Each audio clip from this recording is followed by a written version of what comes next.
Suiza se extiende entre valles profundos, montañas escarpadas y aldeas que parecen detenidas en el tiempo.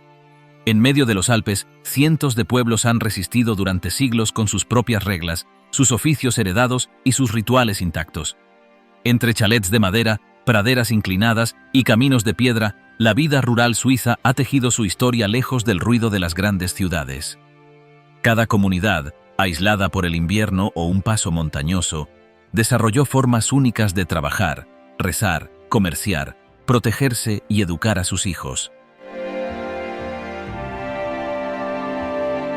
Sus relaciones con Berna, sus disputas locales, sus métodos de defensa y sus costumbres alimentarias construyen un universo que ha perdurado al margen de los cambios modernos. Hoy, muchos de esos pueblos siguen funcionando con sus ritmos antiguos, donde el horno, el campanario o la feria anual aún marcan la rutina. Pero, ¿cómo es realmente un día completo en una de estas aldeas alpinas? ¿Cómo se vive, se aprende y se sobrevive allí? Bienvenidos a Mundare, comencemos. Orígenes de un pueblo entre montañas. Los primeros rastros de gente en las zonas altas de Suiza aparecieron en tiempos antiguos. En los valles alpinos se han encontrado herramientas de piedra y restos de cerámica. Algunos grupos vivían de la caza y la recolección. Otros empezaron a sembrar cereales y criar animales. A medida que pasaban los siglos, los asentamientos se hacían más grandes. Había casas de madera, cercas, pozos y pequeñas rutas entre aldeas. Los celtas llegaron después y dejaron su idioma, costumbres y formas de vida. Tenían estructuras tribales, hacían intercambios con otras regiones y tenían rituales en zonas sagradas. En ciertas aldeas se han hallado tumbas con armas y joyas de bronce. La presencia celta marcó muchas tradiciones que luego adoptaron los campesinos locales. Con el tiempo, el Imperio Romano tomó control de muchas regiones alpinas. Construyeron caminos de piedra, puentes, fuertes y puestos de control. El sistema romano trajo impuestos, reglas y comercio. En varias zonas montañosas se mantuvieron algunas lenguas latinas mezcladas con el dialecto celta. Los romanos trajeron nuevas herramientas para la agricultura, nuevas formas de medir terrenos y maneras distintas de organizar el trabajo en los campos. Tras la caída del imperio, muchas aldeas quedaron aisladas. El poder pasó a manos de nobles, obispos y monasterios. En cada zona, un castillo controlaba los alrededores. Desde lo alto de la colina, el señor feudal cobraba rentas, vigilaba los caminos y daba órdenes. El campesinado debía entregar parte de su cosecha y trabajar gratis ciertos días al año. Las parroquias cumplían un papel central. En muchos pueblos, la iglesia era el único edificio de piedra. Los curas controlaban los bautismos, los matrimonios y las herencias. A veces también llevaban las cuentas del pueblo. Algunas iglesias estaban ligadas a abadías que poseían tierras, ganado y molinos. En las zonas alpinas, muchos conventos construyeron refugios en los pasos de montaña. En la Edad Media, los vecinos del pueblo empezaron a organizarse por sí mismos. Surgieron consejos de ancianos y pactos comunales. En los documentos antiguos aparecen listas de aldeanos que se comprometían a ayudar en caso de incendio, ataque o hambruna. Las reglas comunales se anotaban en libros de madera. Se definían los turnos para usar el molino, las fechas de siembra y el reparto de pastos.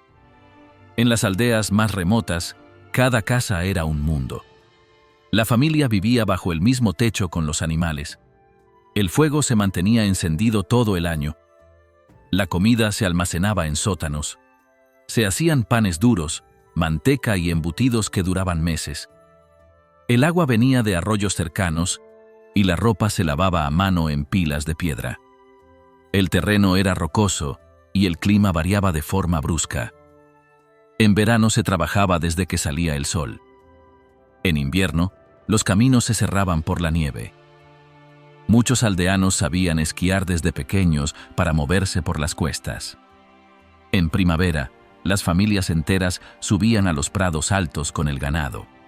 Pasaban semanas en cabañas de madera, cuidando vacas y haciendo queso. La justicia se impartía en las plazas del pueblo. Los delitos menores se castigaban con trabajo extra o humillación pública.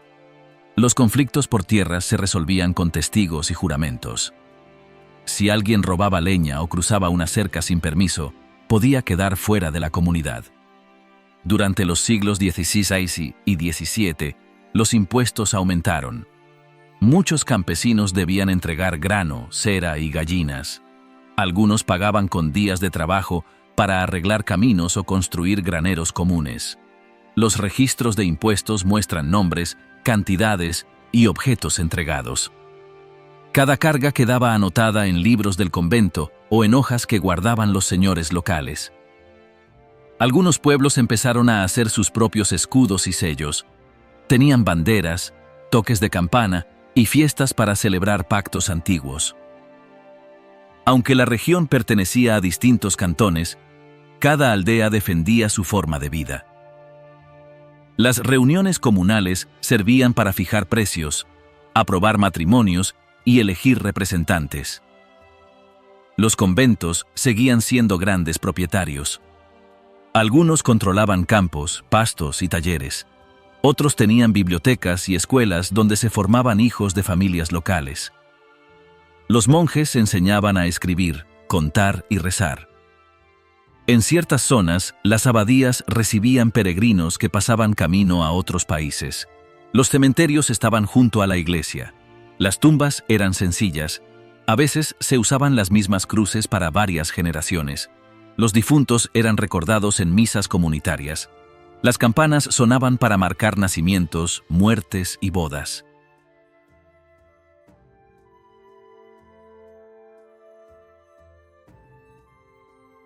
Costumbres alpinas, familia, herencia y comunidad rural. La aldea de Château-d'Œx se encontraba en la parte alta del valle de Gruyère, entre los Alpes del oeste suizo. El territorio de Gruyère se organizó en el siglo XI y dominó la región montañosa durante varias generaciones. A lo largo del tiempo, sus casas se fueron agrupando en terrenos inclinados, con estructuras de madera que servían tanto para vivir como para trabajar. Los chalés de la zona estaban construidos para resistir el clima. En la planta baja se guardaban animales, herramientas y productos. En los niveles superiores vivían las familias. Las escaleras eran internas, empinadas y de madera, sin barandales. En cada hogar convivían abuelos, padres, hijos y a veces nietos. Las habitaciones eran compartidas por generaciones distintas. En los meses fríos, el fuego central servía como único punto de calor. Los muebles eran pocos pero resistentes. Las camas eran grandes, de madera maciza, y a veces alojaban a varios miembros de la familia. Los armarios se empotraban en la pared. Las mesas se ubicaban cerca del fuego, donde se comía y se hacían tareas domésticas. Las sillas tenían respaldo recto y estaban talladas a mano. Cada objeto tenía una función concreta. No sobraba nada. Los lazos familiares guiaban la organización interna del hogar. El mayor de la casa tomaba decisiones importantes. Los más jóvenes seguían sus instrucciones. Los hijos heredaban propiedades según acuerdos locales. A menudo, el hijo varón mayor se quedaba con la casa y el ganado. Las hijas recibían una parte más pequeña, que solía consistir en dinero, una vaca o algunos objetos del hogar. La división de tierras no era automática. Las familias preferían mantener las propiedades unidas. Por eso, se firmaban acuerdos entre hermanos, que aceptaban vivir juntos bajo ciertas reglas. A veces se dividía la casa por dentro, dejando una cocina para cada núcleo. Otras veces, los menores emigraban a pueblos vecinos, dejando el campo al primogénito. La comunidad no intervenía directamente, pero observaba. El consejo de vecinos se reunía en fechas fijas. Cada jefe de familia asistía. Se tomaban decisiones sobre caminos, uso del agua, turnos de pasto y limpieza de acequias. Las votaciones eran a mano alzada. Las disputas se resolvían en grupo, sin necesidad de jueces externos. La palabra del anciano del pueblo tenía peso. Nadie lo cuestionaba. Los registros escritos eran escasos, pero las promesas se cumplían. Si una familia debía prestar un animal o compartir el horno común, lo hacía sin retraso. Las relaciones entre casas vecinas se tejían con pequeños favores. Uno ayudaba con la cosecha y el otro prestaba una carreta. Las mujeres se apoyaban en la crianza, cuidaban niños ajenos cuando hacía falta y compartían comida en momentos difíciles. El aprendizaje comenzaba desde pequeños. Los niños no asistían a escuelas formales en los primeros años. Se criaban en casa, observando a los mayores. Aprendían a hacer mantequilla, reparar cercas o hilar lana según el género y el rol familiar. A los 7 años, ya sabían llevar vacas al pasto. A los 10 podían encargarse del horno de pan. Los oficios del hogar eran variados. Las mujeres tejían, cocinaban y mantenían la casa en orden. Los hombres construían, cavaban acequias y trabajaban la madera. Todo se hacía a mano. El jabón se fabricaba en casa, igual que la ropa y las herramientas básicas. Las familias almacenaban alimentos en sótanos frescos, aprovechaban cada espacio y reciclaban telas hasta que no servían. En la cocina, se usaban ollas de hierro colado. El pan se cocía una vez a la semana en el horno comunal. Se conservaban carnes en sal y quesos en alacenas de piedra. El agua se recogía de una fuente cercana y se calentaba al fuego. No había lujos, pero nadie pasaba hambre. La comida era sencilla y calórica. Lo importante era resistir el invierno.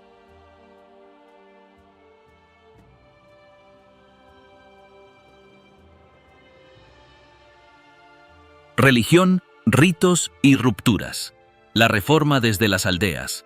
En las zonas de montaña suizas, la vida espiritual solía girar en torno a rituales sencillos guiados por el cura local. Las campanas marcaban los días, los rezos eran en voz alta y los gestos sagrados eran repetidos por generaciones. En la región de Château-d'Œx, la Iglesia Católica mantenía una presencia firme, visible en las misas y en los símbolos tallados en piedra. Los feligreses conocían a sus santos por nombre y decoraban los días con fiestas religiosas. Los libros sagrados estaban escritos en latín, y eran los curas quienes interpretaban su contenido. Las procesiones pasaban por los mismos caminos que los animales, y los rezos se mezclaban con el eco de los valles. Hasta mediados del siglo XVI, las enseñanzas de Roma se repetían sin alteración. Pero en 1555, esa calma se rompió. La reforma llegó desde las ciudades. Ginebra, bajo la voz fuerte de Calvino, empezó a cuestionar el control de los sacerdotes, el valor de las imágenes y el gasto de la iglesia. Los cambios no tardaron en subir a los pueblos altos. En Château-d'Œx, las autoridades civiles impusieron el culto reformado. Los rezos latinos fueron reemplazados por cánticos en francés. Los altares se vaciaron de figuras. El vino de misa desapareció. Las campanas seguían sonando, pero el mensaje era otro. Los vecinos se dividieron. Algunos aceptaron el cambio, otros lo rechazaron con fuerza. Hubo discusiones en los caminos, peleas entre familias, silencios en las casas. Los curas fieles a Roma fueron obligados a salir. Llegaron predicadores nuevos, vestidos de negro, con sermones largos y sin adornos. La misa se volvió lectura. Ya no había incienso ni agua bendita, solo palabras. El nuevo culto valoraba la disciplina. Se prohibieron juegos, bailes y canciones profanas en los días sagrados. Los domingos eran para escuchar y obedecer. En los hogares, se animaba a leer las escrituras en voz alta. La figura del padre tomó peso como guía espiritual del grupo. La iglesia reformada no solo cambió la fe, también cambió la vida. Los registros de nacimientos, bodas y muertes se volvieron más estrictos. Las decisiones religiosas se tomaban en consejo con los laicos. Las aldeas empezaron a formar sínodos, donde los delegados discutían normas de conducta, castigos y formas de rezar. Ya no era Roma quien decidía. Era el grupo, era la comunidad. Pero las heridas tardaron en cerrar.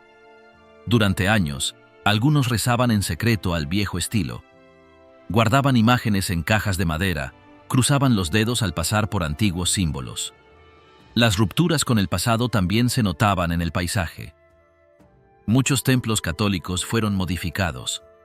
Se quitaron frescos, se cubrieron santos, se destruyeron retablos. Las iglesias quedaron desnudas, blancas, frías.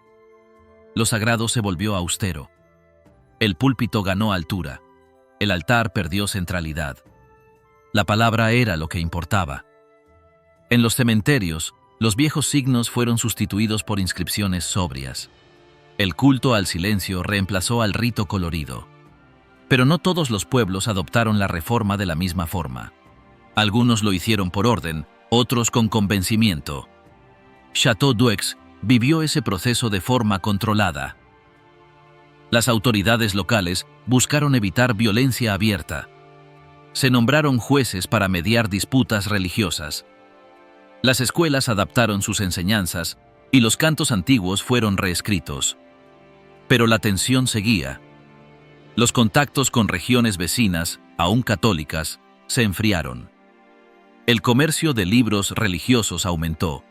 Se importaban textos desde Berna y Lausana.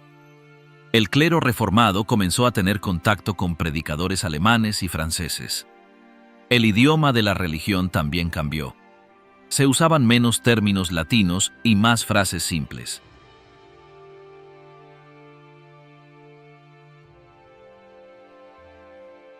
Comer, criar y producir. La economía del queso y la leche. Los pueblos de las montañas suizas se organizaron por siglos en torno a la cría de vacas y a la producción de leche. Cada familia tenía sus animales y sabía cuánto rendían. El ganado era el eje de casi toda la economía doméstica. En los prados más bajos pasaban el invierno. Cuando llegaba el buen tiempo, empezaban a subir hacia zonas más altas. El movimiento seguía un orden fijo. El calendario dictaba cuándo había que salir, cuándo debían pasar por cada nivel y cuándo volver. Nadie lo discutía. Se aprendía por costumbre. Las mujeres y los niños se encargaban de los animales mientras los hombres hacían otros trabajos o estaban ausentes. Cada chalet en la montaña tenía una estructura rústica con techos pesados. Se construía con maderas locales y se mantenía sin lujos. El interior servía como dormitorio, almacén y sala de ordeño. Las camas eran bancos, las paredes tenían hollín. La vida en esos chalets duraba meses. Se cocinaba con leña, se usaban lámparas de aceite. Todo se llevaba a cuestas o con mulas. El ordeño se hacía 2 veces al día, a la mañana y a la tarde. La leche se vertía directamente en calderos de cobre. No había refrigeración. Lo que no se usaba al instante se transformaba. El queso era la solución más práctica. Permitía guardar alimento por meses. También se hacía mantequilla. Esa se envolvía en trapos y se bajaba al valle cuando alguien podía. A veces se vendía. Otras se usaba para cambiar por sal, herramientas o telas. La técnica quesera era sencilla pero precisa. Se calentaba la leche con fuego lento. Se revolvía con paletas largas. Se agregaba cuajo natural. Se esperaba a que cuajara. Luego se cortaba la masa, se removía y se colocaba en moldes. Se prensaba con piedras o tornillos. Se dejaba reposar por horas. Luego, se pasaba a los estantes. Ahí comenzaba la maduración. Cada día, los bloques se giraban. Se frotaban con sal. Se vigilaban contra hongos. El olor llenaba el cuarto. Cada queso era distinto. Variaba según la leche, la altura, la época, el clima. El pastor cuidaba que nada se desperdiciara. Cada litro contaba. Las sobras servían para alimentar cerdos. El suero se daba a los animales. Todo se aprovechaba. En los días de descanso, se limpiaban los instrumentos, se reforzaban los tejados, se reparaban cercas. Nadie se quedaba quieto. La actividad era constante. En algunos cantones, Se hacía inventario de cada queso al final del verano. Los pastores bajaban con sus piezas numeradas. Se guardaban en sótanos frescos. Se anotaban los kilos, las fechas, los nombres. Cada familia tenía derecho a una parte según lo que había producido. A veces se repartía en la feria del otoño. Otras veces se dejaba todo junto y se vendía como lote. El dinero se repartía después. El comercio seguía rutas simples. Se bajaba al pueblo cercano. Se ofrecían los quesos en tiendas pequeñas o directamente en el mercado. El precio variaba por el tamaño, el olor, la textura. Algunos productos se entregaban por encargo. Los comerciantes sabían a quién le gustaba más curado o más suave. Había clientes fijos. Las relaciones eran personales. En el valle, la manteca tenía buena salida. Se usaba en pastelería o para cocinar. El suero no se vendía, pero sí se usaba para cebar animales. La economía giraba en torno a ese ciclo. Nada venía de fuera. Todo salía del corral, la cocina y la mano de obra familiar. No había intermediarios. No había transportes largos. El ritmo de las estaciones dictaba todo. La hierba se cortaba en junio. Se almacenaba en graneros elevados. Se tapaba para que no se mojara. La paja se usaba como cama para los animales. El estiércol volvía al campo. El círculo se repetía cada año. La tierra daba lo que recibía, y el ganado devolvía lo que comía. Había un equilibrio rígido. Durante el invierno los animales permanecían estabulados. Se les daba heno 2 veces al día. Se limpiaba el suelo. Se mantenía el calor con mantas, puertas cerradas y braseros. Las mujeres se encargaban del ordeño. El queso se hacía solo cuando había leche suficiente. El trabajo se reducía, pero no paraba.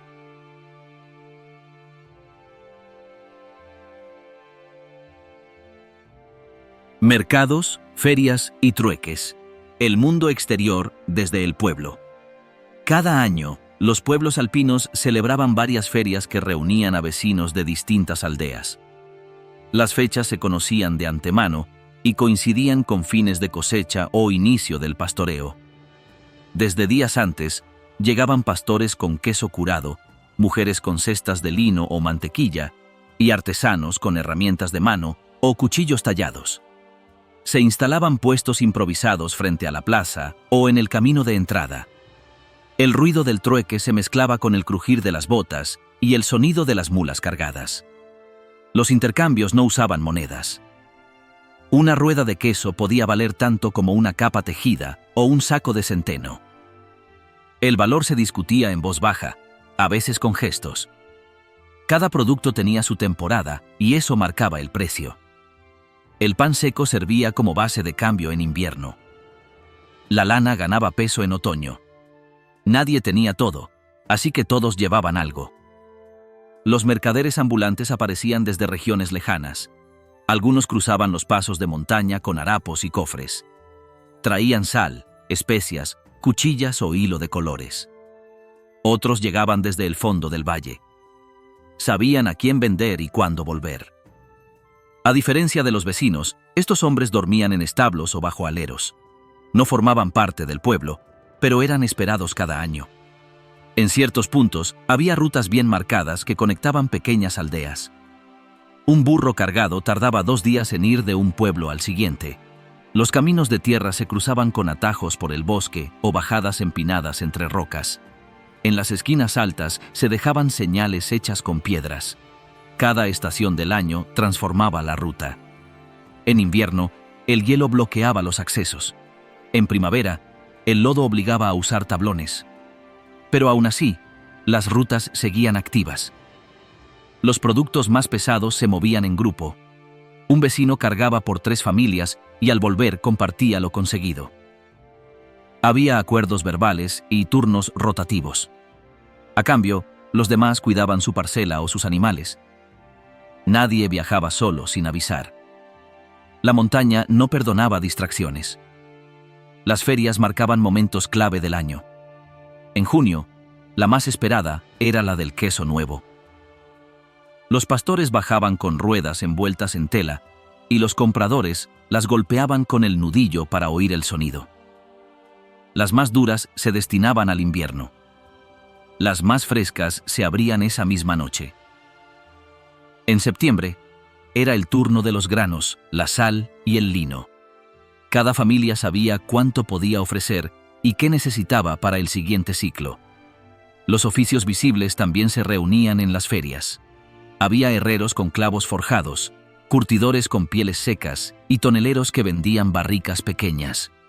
Algunos venían de aldeas vecinas y ofrecían sus servicios a cambio de alimento. Reparaban yugos rotos o bisagras oxidadas. Usaban herramientas propias y trabajaban a la vista. Se les ofrecía pan o sopa al terminar.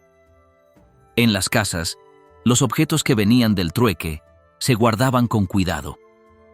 Un espejo traído de otra aldea podía pasar por varias generaciones. Un cuchillo de hoja fina se usaba solo en fechas importantes. Una manta tejida en otro valle era una señal de prestigio. No todo lo ajeno era común, pero sí valorado. La presencia de forasteros en los mercados no alteraba las reglas internas. Había espacios marcados para cada tipo de intercambio. Los vecinos sabían dónde colocar su manta o colgar sus sogas. Los nuevos debían adaptarse al ritmo local. Si alguien regateaba en exceso o interrumpía, se le hacía a un lado. El orden no estaba escrito, pero se respetaba. En algunos valles, las ferias tenían un tono más formal. Se usaban banderas o cuerdas para delimitar zonas. Un anciano se encargaba de anunciar el inicio y el cierre del día. En otras aldeas, todo era más simple. Bastaba con el sonido de los pasos al amanecer y el silencio al caer la tarde. Pero en todos los casos, la feria era más que un mercado. Era un punto de contacto con lo que estaba más allá del bosque o la roca. La llegada del otoño cerraba la temporada de trueques largos. El frío cortaba el paso a los forasteros y cada pueblo se replegaba. Entonces, las rutas quedaban vacías y los productos se guardaban hasta la próxima estación. Las alacenas se llenaban con lo conseguido y los niños aprendían qué se había cambiado y por qué. Así funcionaba el comercio sin mercado fijo, el tránsito sin mapas y la economía sin números. Todo se basaba en la memoria, la necesidad y la palabra dada. En los pueblos alpinos, el mundo exterior solo existía mientras duraba la feria. Después, el silencio volvía con la nieve. Manos suizas, oficios, técnicas y vida en la aldea. En cada pueblo de los Alpes suizos, el trabajo manual marcaba el ritmo de la vida. Los oficios no eran simples tareas, sino funciones esenciales que aseguraban el sustento y la autosuficiencia de la comunidad. El panadero comenzaba su jornada antes del amanecer. Su horno de piedra se alimentaba con madera recogida durante el verano. Amasaba con fuerza, formaba piezas gruesas y vigilaba el calor con experiencia. El pan era rústico, denso y oscuro. Cada familia recibía el suyo por encargo, y se calculaban raciones semanales. Las entregas se hacían a pie, incluso con nieve. El herrero ocupaba un lugar clave. Su fragua, ubicada cerca del río, mantenía el fuego encendido casi todo el día. Moldeaba clavos, cerraduras, herraduras y herramientas. El yunque y el martillo resonaban a lo lejos. Su destreza no solo servía para las labores agrícolas, también era vital para reparar trineos, ajustar correajes o fabricar bisagras de puertas. La herrería se transmitía de padre a hijo, y los instrumentos pasaban de generación en generación. El carpintero usaba madera local, cortaba alisos, abetos o castaños con sierras de mano y los dejaba secar en cobertizos ventilados. Tallaba mesas, camas, arcones y herramientas de uso diario. Algunos también fabricaban utensilios como cucharas, baldes o mangos para asadas. Las vigas de las casas se ensamblaban sin clavos, solo con encajes y cuñas de madera. El conocimiento para levantar techos inclinados o reforzar cimientos en laderas empinadas era parte de un saber colectivo muy valorado. El zapatero trabajaba en un banco pequeño. Reutilizaba cuero de cabra o vaca y remendaba botas gastadas. Hacía sandalias de madera con correas tejidas en casa. Las agujas y el hilo encerado eran herramientas básicas, y los niños aprendían desde temprano a coser sus propias suelas. En los inviernos largos se usaban pieles reforzadas para cubrir los pies. Cada familia tenía sus propias molduras de madera para mantener la forma de los calzados. Las mujeres también manejaban técnicas especializadas. Hilaban lana con ruecas de mano. Lavaban, cardaban y teñían con pigmentos naturales como cáscaras de cebolla o raíces. Tejían calcetas, mantas y fajas resistentes. Algunas dominaban la confección de trajes de lino con bordados simples. El saber textil se heredaba por línea materna y se ejercía durante las tardes o en reuniones vecinales. La calidad del hilo marcaba la reputación de la familia. Los niños no eran ajenos a estas actividades. Desde los 6 o 7 años, ayudaban a recoger leña, alimentar animales o llevar recados a otros hogares. Las niñas aprendían a coser botones y a preparar encurtidos. Los varones acompañaban a sus padres a cortar leña o revisar trampas en el bosque. Cada tarea se ajustaba a la edad, pero se esperaba participación activa de todos. El ocio era escaso, y el juego muchas veces se combinaba con el trabajo. El uso de los recursos naturales era preciso y controlado. El agua de los arroyos servía para lavar ropa, mover molinos y apagar carbones. Las piedras de río se usaban como cimientos o para delimitar senderos. La paja de los campos se convertía en techos, camas para animales o esteras de invierno. El estiércol se mezclaba con barro para reforzar muros. Nada se desperdiciaba. Las cortezas servían como cuerdas, y los huesos de animales se convertían en herramientas pequeñas. Cada familia organizaba sus labores con un calendario agrícola que indicaba fechas clave para cortar madera, sembrar, recolectar hierbas o preparar mantequilla. Los días de lluvia se aprovechaban para reparar techos o afilar herramientas. El invierno se dedicaba a oficios bajo techo. La primavera marcaba el inicio de las labores al aire libre. En otoño se preparaban conservas, se tapaban grietas y se almacenaba leña. El trueque entre vecinos también incluía trabajos manuales. Un carpintero podía intercambiar un banco por queso madurado. Un herrero arreglaba un arado a cambio de mantequilla. Las mujeres solían intercambiar telares por huevos o lino hilado. No existía salario como tal, sino cooperación entre hogares. Las habilidades personales eran más valiosas que el dinero. Los saberes se transmitían sin libros. Se aprendía mirando, imitando y repitiendo. Los errores eran corregidos en voz baja, pero con firmeza. Los oficios estaban ligados a la identidad. Ser buen panadero, buen tejedor o buen herrero era motivo de respeto. El reconocimiento no se daba por riqueza, sino por utilidad comunitaria. Leer, escribir y marcharse. Educación y cambio social. Las primeras aulas rurales surgieron cuando algunos cantones impulsaron que los niños aprendieran a leer el catecismo. Las lecciones se dictaban en casas prestadas, establos limpios o salas comunales. Los bancos eran tablas sobre piedras y el maestro, muchas veces un campesino que sabía leer, guiaba los ejercicios repitiendo en voz alta. Los días de escuela se alternaban con las tareas del campo. En invierno asistían más alumnos porque las labores agrícolas cesaban. En verano, apenas quedaban unos pocos. Las autoridades cantonales comenzaron a exigir registros de asistencia. En algunas aldeas se impuso un maestro por pueblo. En otras, uno debía recorrer 3 o 4. El salario lo pagaban entre el cura, la comuna y los padres. Si el maestro era competente, se quedaba por décadas. Si no, era reemplazado tras el primer invierno. La alfabetización avanzó a paso irregular. En los valles centrales se alcanzó primero. En las aldeas altas, mucho después. Las niñas solían aprender menos que los varones. Algunas madres preferían que se ocuparan del telar o del horno. Aún así, hacia mediados del siglo XIX, La mayoría de los adultos podía leer su nombre y algunos textos religiosos. Escribir era menos común. Hacer cuentas, un privilegio raro.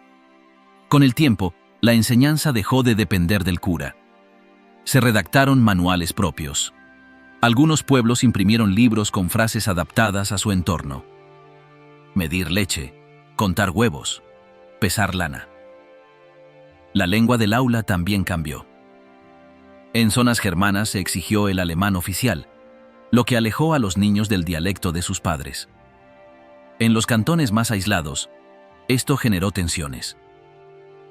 La escuela se convirtió en un espacio nuevo, separado del hogar, con normas diferentes y reglas ajenas. Los jóvenes que destacaban eran enviados a estudiar a otras regiones. Algunos entraban en seminarios, otros en institutos técnicos. Al volver, ya no querían regresar al establo. Empezaron a surgir oficios nuevos, contadores comunales, escribanos, topógrafos. Sus habilidades cambiaron la forma de administrar las aldeas. También alteraron las jerarquías. Ya no mandaba solo el pastor con más vacas, sino también el que sabía redactar un contrato. A fines del siglo XIX, muchos jóvenes comenzaron a marcharse. Algunos se fueron a las ciudades del llano, donde la industria ofrecía sueldos fijos. Otros emigraron a Francia, Alemania o América. El boleto lo costeaba la familia, la comuna o el empleador extranjero. Muchos partían sin prometer regreso. En las casas quedaban las fotos, las cartas y, en algunos casos, el dinero enviado desde lejos. Las escuelas empezaron a incluir mapas, nociones de historia y escritura formal. Se esperaba que los niños aprendieran a firmar, redactar solicitudes y entender las leyes comunales. En ciertos pueblos, los adolescentes participaban en simulacros de votación o ejercicios de medición agrícola. La educación ya no era solo una instrucción religiosa. Se volvió una herramienta para adaptarse a un mundo más amplio. Los cambios no fueron uniformes. Algunas aldeas conservaron durante décadas el maestro único y la enseñanza oral. Otras abrieron aulas nuevas, con pupitres y pizarras. Las comunas con más recursos contrataban maestras mujeres, lo que modificó la visión de género en el aula. La lectura dejó de ser exclusiva de los hombres. La migración transformó la composición del pueblo. Algunos apellidos desaparecieron, otros volvieron con una ortografía diferente. Las casas vacías se cerraban por años. Los que regresaban traían objetos nuevos, relojes, fotografías, máquinas de coser. A veces también ideas que no encajaban del todo. La escuela rural suiza fue la puerta de salida de muchos jóvenes. Aprendieron a mirar más allá del valle, a imaginar otras vidas. Pero también sembró dudas. ¿Qué se debía conservar? ¿Qué debía cambiar? La educación no solo enseñó letras, sino también la posibilidad de irse. Sueños alpinos, naturaleza, chalets y cultura popular.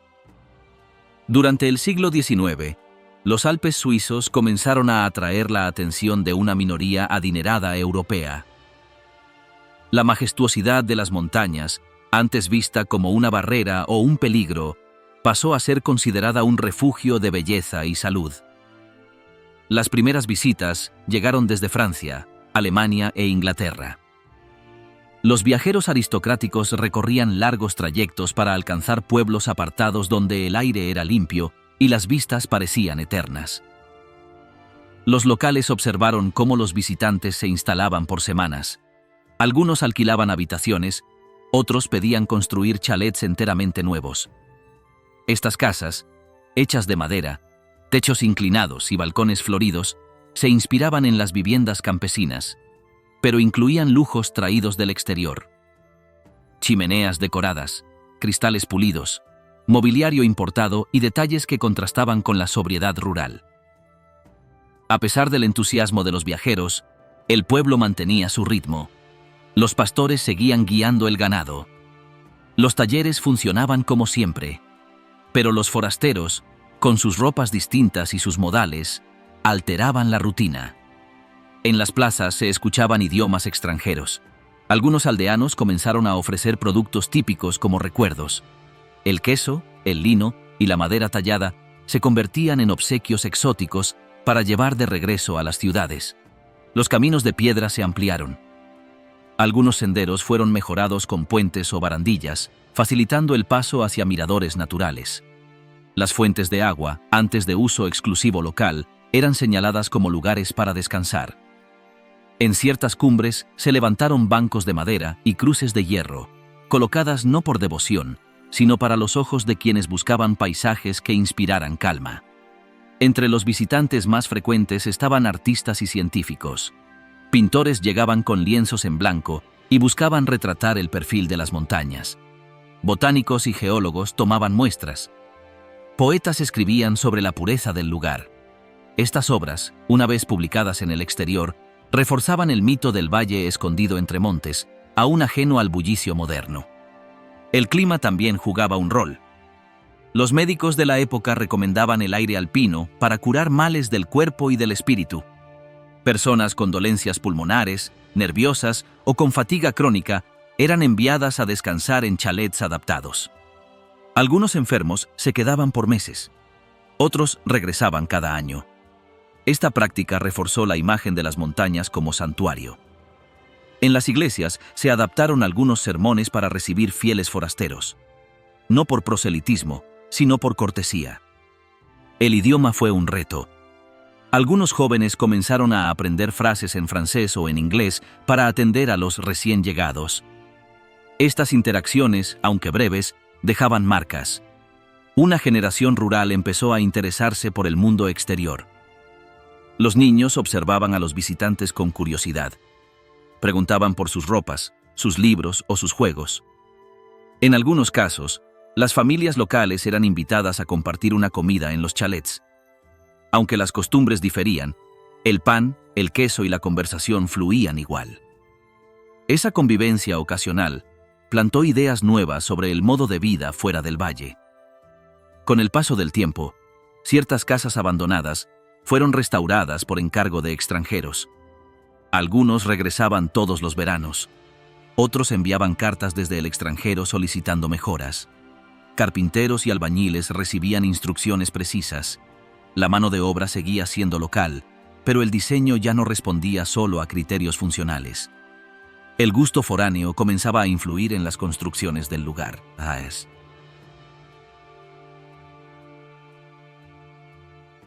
Banderas, milicias y miedo.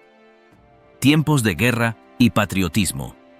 Las aldeas suizas estuvieron marcadas por un sentido de defensa local que iba más allá de los decretos federales. En tiempos de tensión, las comunidades pequeñas organizaban cuerpos de milicia formados por los propios vecinos. Cada hombre en edad de portar armas se alistaba sin necesidad de que se lo ordenaran. En los establos, los garfios y los asadones convivían con mosquetes y cartucheras. La obligación de custodiar el territorio nacía desde la infancia. Los hijos aprendían a disparar antes de cumplir los 15 años, guiados por sus padres y abuelos. Los uniformes no eran iguales en todos los cantones. Algunos llevaban chaquetas rojas con botones plateados, otros usaban tonos verdes o marrones según el valle. Las insignias se bordaban a mano y las banderas se guardaban en cofres de madera, junto a tambores, balas y víveres. En cada aldea, el campanario servía de torre de vigilancia. Los encargados de tocar la alarma sabían distinguir entre el repique de misa, de incendio y de ataque. Los ejercicios militares se realizaban en campos abiertos o entre los riscos. Los pastores dejaban sus rebaños y se reunían para simular emboscadas, levantar barricadas o practicar señales con espejos y humo. Durante las épocas de paz, los domingos se destinaban a entrenamientos. Los niños observaban desde la ladera, mientras los adultos formaban líneas, apuntaban al horizonte y discutían maniobras. La neutralidad suiza no se vivía como pasividad. En las aldeas, la idea de defender la soberanía era parte del honor comunitario. Las guerras de Europa llegaban como ecos, pero eso no evitaba la preparación constante. Cada invasión fallida reforzaba la creencia de que la resistencia debía empezar desde los pueblos. La confianza no se ponía en los tratados, sino en los hombres del valle. Las mujeres, por su parte, tejían vendas, preparaban reservas y reforzaban las casas con compartimentos ocultos. La relación con el gobierno central era de coordinación limitada. Berna enviaba instrucciones generales, pero las aldeas adaptaban cada directriz a su geografía. En varios cantones, se crearon mapas a mano que mostraban rutas de patrulla, puntos vulnerables y pasos entre riscos. Algunos eran escondidos bajo los altares o enterrados en los cementerios. Los ancianos conservaban claves y señales que transmitían a los jóvenes cuando alcanzaban la mayoría de edad. La identidad nacional se construía con hechos más que con símbolos. La bandera colgada en la plaza no era solo emblema, era señal de que la comunidad estaba lista. Cada hogar guardaba una cruz bordada o tallada. En las paredes de las casas se colgaban retratos de los primeros milicianos. La historia de los ancestros se repetía en las veladas. Se recordaban batallas en los pasos alpinos, emboscadas contra ejércitos que jamás lograron atravesar la línea de chalets. El miedo era constante, pero también estructuraba el día a día. Las puertas se cerraban con doble tranca. Las lámparas se apagaban temprano para no dar señales. Las cosechas se dividían en partes visibles y reservas ocultas. Incluso los niños sabían guardar silencio cuando se lo pedían. La guerra, aunque no llegara directamente, era parte de la rutina. Con el paso del tiempo, algunas armas fueron reemplazadas por otras más modernas, pero el principio seguía siendo el mismo: proteger la tierra desde la base. Las nuevas generaciones heredaban no solo herramientas, sino relatos, costumbres y mapas mentales. La defensa del pueblo no se delegaba, se asumía. Así, los valles suizos mantuvieron su estructura intacta incluso en los periodos más convulsos de Europa. No fue solo por tratados, sino por la decisión de cada aldea de resistir desde su raíz.